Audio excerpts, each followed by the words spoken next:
Market లో invest చేసి మీ డబ్బులు డబుల్ చేసుకోవాలనుకుంటున్నారా? విజయవాడలో జరిగే సుందరరామిరెడ్డి గారి లైవ్ సెమినార్ కి అటెండ్ అవ్వండి.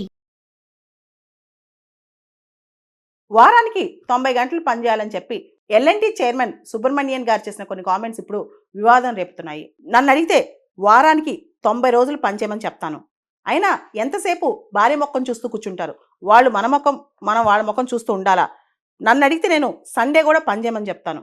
అంతేకాదు, మనం వరల్డ్ క్లాస్లో ఉండాలంటే, వరల్డ్లో టాప్లో ఉండాలంటే సండే కూడా పనిచేయాల్సిందని చెప్పి ఎల్ఎన్టీ చైర్మన్ చెప్పుకొచ్చారు ఒక వీడియోలో. ఆ వీడియో ఇప్పుడు వైరల్ అవుతుంది. దాని మీద చాలామంది చాలా నెగిటివ్గా కూడా కామెంట్స్ వేస్తున్నారు. అంతేకాదు, ఆయన తన ఒక స్టోరీ కూడా చెప్పారు.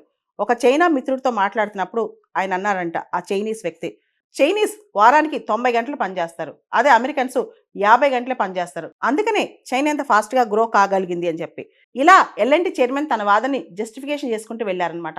దీంతో పెద్దగా గత వారం రోజుల నుంచి కూడా దీని మీద దుమారం రేగుతోంది. ఈ మాటలు ప్రస్తావిస్తూ ఆయన ఇంకొన్ని మాటలు కూడా చెప్పారు.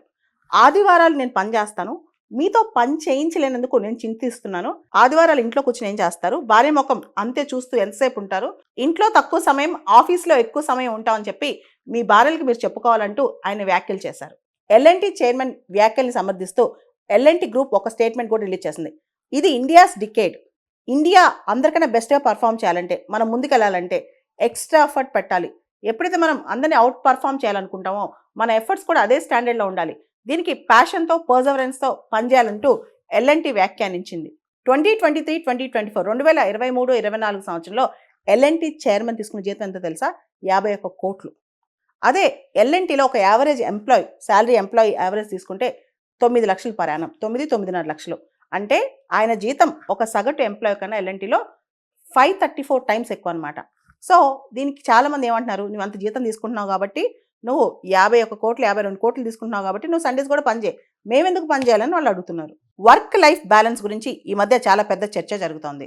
ఇంతకుముందు ఇన్ఫోసిస్ నారాయణమూర్తి గారు వారానికి కనీసం 70 గంటలు మనం పనిచేయాలని చెప్పడం కూడా పెద్ద వివాదం అయిపోయింది. అంతేకాదు, మెంటల్ హెల్త్ ఇష్యూస్ కానీ, వర్క్ ప్రెషర్ కానీ, రీసెంట్గా పూణేలో ఒక అమ్మాయి బర్న్అవుట్ అయిపోయి, ఓవర్ వర్క్ అయిపోయి అమ్మాయి చనిపోయిందనమాట. సో ఇవన్నీ ఎపిసోడ్స్ జరుగుతున్నాయి. ఇప్పుడు మనం ఇంటెన్స్ జాబ్లో ఉన్నప్పుడు, ఏదైతే చాలా ఇంటెన్స్గా ఫోకస్ జాబ్స్లో ఉన్నప్పుడు దానికి వారానికి 90 గంటలు పనిచేయాలి, 100 గంటలు పనిచేయాలి అని చెప్పుకోవడం తేలిగ్గానే ఉంటుంది, కానీ చేయడం చాలా కష్టం. ఒక 1 వీక్ 10 డేస్ 1 మంత్ తర్వాత అట్రిషన్ వస్తుంది అనమాట, బాడీలో వీక్నెస్ వస్తాయి. చైనా మావో పరిపాలన ఉన్నప్పుడు ఆయన కూడా ఒక ఐడియా తీసుకొచ్చాడు, గ్రేట్ లీప్ ఫార్వర్డ్ అని చెప్పి. మనుషుల్ని మెషిన్ లాగా పనిచేయించాడు. ఇండస్ట్రీస్, ఫ్యాక్టరీస్ అన్నింటిలో కూడా మెషిన్స్ లేకుండా మనుషుల చేత పనిచేయించాడు. తర్వాత మనుషులందరికీ నీరసం వచ్చింది, నిస్సత్తు వచ్చింది.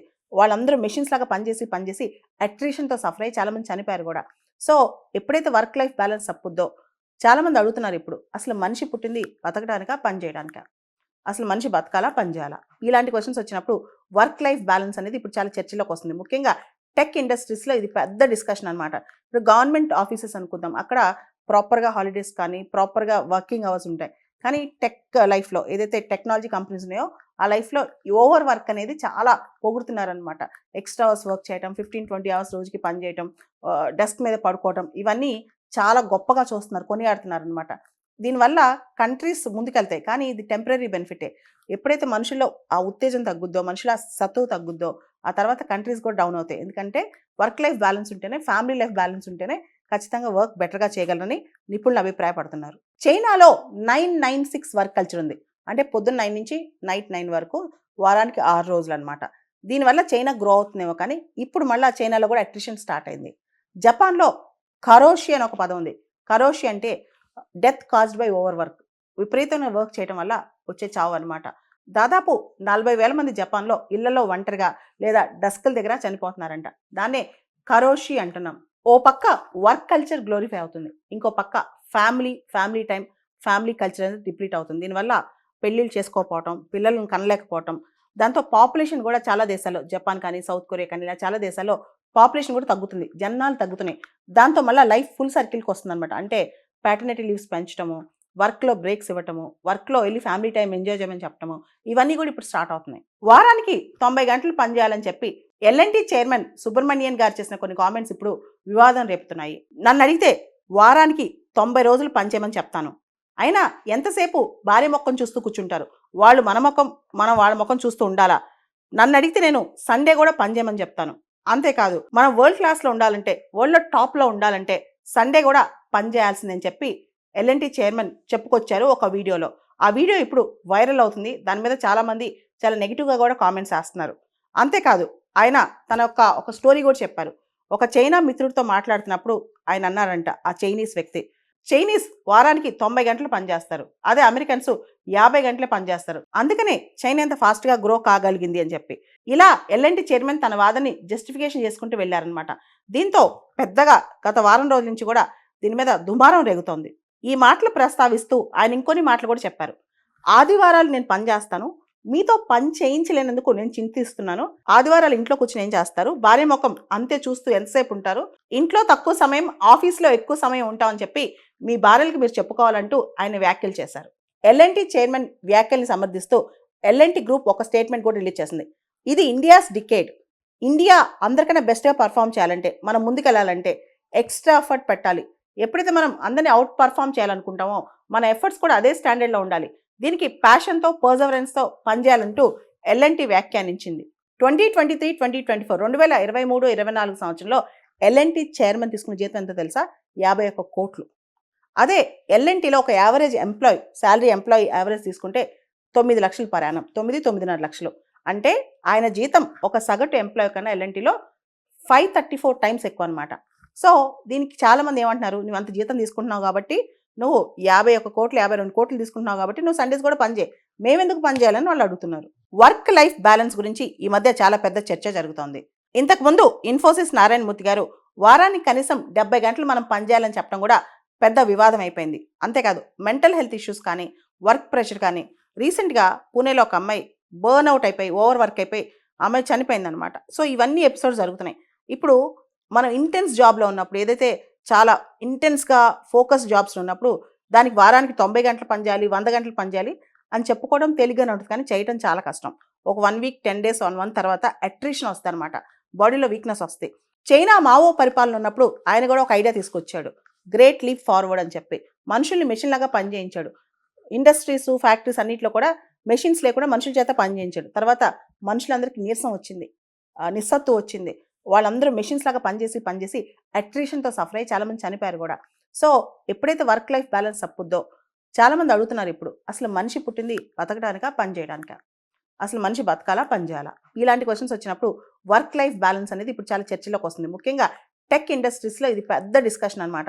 ఇప్పుడు గవర్నమెంట్ ఆఫీసెస్ అనుకుందాం, అక్కడ ప్రాపర్గా హాలిడేస్ కానీ ప్రాపర్గా వర్కింగ్ అవర్స్ ఉంటాయి. కానీ టెక్ లైఫ్లో ఏదైతే టెక్నాలజీ కంపెనీస్ ఉన్నాయో ఆ లైఫ్లో ఓవర్ వర్క్ అనేది చాలా పొగుడుతున్నారనమాట. ఎక్స్ట్రా అవర్స్ వర్క్ చేయటం, 15-20 అవర్స్ రోజుకి పని చేయటం, డెస్క్ మీద పడుకోవటం, ఇవన్నీ చాలా గొప్పగా చూస్తున్నారు, కొనియాడుతున్నారు అనమాట. దీనివల్ల కంట్రీస్ ముందుకెళ్తాయి, కానీ ఇది టెంపరీ బెనిఫిటే. ఎప్పుడైతే మనుషుల్లో ఆ ఉత్తేజం తగ్గుద్దో, మనుషుల సత్తువ తగ్గుద్దో, ఆ తర్వాత కంట్రీస్ కూడా డౌన్ అవుతాయి. ఎందుకంటే వర్క్ లైఫ్ బ్యాలెన్స్ ఉంటేనే, ఫ్యామిలీ లైఫ్ బ్యాలెన్స్ ఉంటేనే ఖచ్చితంగా వర్క్ బెటర్గా చేయగలరని నిపుణులు అభిప్రాయపడుతున్నారు. చైనాలో 996 వర్క్ కల్చర్ ఉంది. అంటే పొద్దున్న 9 నుంచి నైట్ 9 వరకు, వారానికి 6 రోజులు అనమాట. దీనివల్ల చైనా గ్రో అవుతుందేమో, కానీ ఇప్పుడు మళ్ళీ చైనాలో కూడా అట్రిషన్ స్టార్ట్ అయింది. జపాన్లో కరోషి అని ఒక పదం ఉంది. కరోషి అంటే death caused by over work, విపరీతంగా వర్క్ చేయడం వల్ల వచ్చే చావు అనమాట. దాదాపు 40,000 మంది జపాన్లో ఇళ్లలో ఒంటరిగా లేదా డస్కుల దగ్గర చనిపోతున్నారంట. దాన్నే కరోషి అంటున్నాం. ఓ పక్క వర్క్ కల్చర్ గ్లోరిఫై అవుతుంది, ఇంకో పక్క ఫ్యామిలీ టైం, ఫ్యామిలీ కల్చర్ అనేది డిప్లీట్ అవుతుంది. దీనివల్ల పెళ్ళిళ్ళు చేసుకోకపోవటం, పిల్లలను కనలేకపోవటం, దాంతో పాపులేషన్ కూడా చాలా దేశాల్లో, జపాన్ కానీ సౌత్ కొరియా కానీ ఇలా చాలా దేశాల్లో పాపులేషన్ కూడా తగ్గుతుంది, జనాలు తగ్గుతున్నాయి. దాంతో మళ్ళీ లైఫ్ ఫుల్ సర్కిల్కి వస్తుంది అనమాట. అంటే ప్యాటర్నిటీ లీవ్స్ పెంచడము, వర్క్లో బ్రేక్స్ ఇవ్వటము, వర్క్లో వెళ్ళి ఫ్యామిలీ టైం ఎంజాయ్ చేయమని చెప్పటము, ఇవన్నీ కూడా ఇప్పుడు స్టార్ట్ అవుతున్నాయి. హాయ్. మొట్టమొదటిసారిగా మన విజయవాడలో క్లాస్ రూమ్ ట్రైనింగ్ అండి, 1 డే క్లాస్ రూమ్ ఎన్విరాన్మెంట్లో ఆఫ్లైన్ వెబినార్ జరగబోతుంది. అండ్ ఇంట్రెస్ట్ ఉన్న పార్టిసిపెంట్స్ ఈ కింద స్కూల్ అవుతున్న నెంబర్కి రింగ్ చేసుకొని సీట్ బుక్ చేసుకోండి. దీంట్లో ETFs, index funds and mutual funds మీద completely and hand holding experience మీకు ప్రొవైడ్ చేయబడుతుంది. దీని ద్వారా ఏంటంటే మనం ఎసెట్స్ని స్టాక్ మార్కెట్లో ఎలా మేనేజ్ చేసుకోవాలి, ఎలా గ్రో చేసుకోవాలి, ఎలా ప్రొడక్ట్ చేసుకోవాలో అంటే ప్రాక్టికల్గా నేర్చుకుంటారు. అండ్ మీ ఇప్పటి వరకు మనం ఆన్లైన్లోనే మీరు అటెండ్ అవుతున్నారు. ఇక నుంచి మీరు మన విజయవాడ సిటీలోనే అండ్ లైవ్లో క్లాస్ రూమ్ ఎన్విరాన్మెంట్లో నేర్చుకునే ఛాన్స్ దొరుకుతుంది. కాబట్టి ఇంట్రెస్ట్ ఉన్న పార్టిసిపెంట్స్ కింద స్క్రోల్ అవుతున్న నెంబర్కి పింగ్ చేసి సీటు రిజర్వ్ చేసుకోండి. Thank you.